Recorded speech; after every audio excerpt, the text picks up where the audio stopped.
یک نصیحت کن که در همین نمازخوانی سخت بشم، نماز میخوانم نه که با یک تنبلی و سستی. ببین برادر عزیز، نمازی که با تنبلی و سستی ادا شود این نماز منافقان است.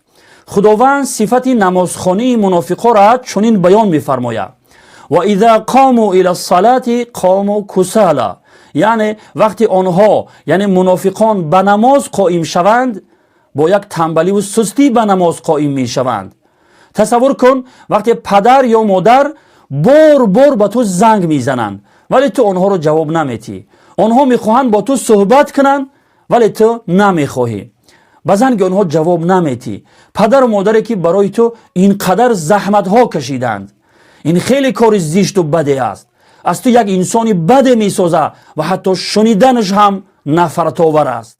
از آن تماس پروردگار است که میخواهد با تو صحبت کند.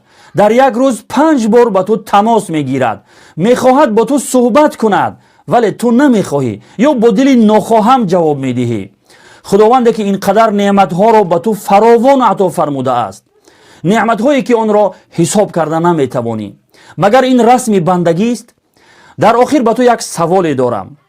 اگر یک نفر هر روز کاملا مفت با تو 50 سامانی بدهد، وقتی این شخص با تو زنگ زند 3 بار 5 بار پی هم زنگ زند، میتوانی به زنگش جواب ندهی یا با دل ناخواهم جواب دهی؟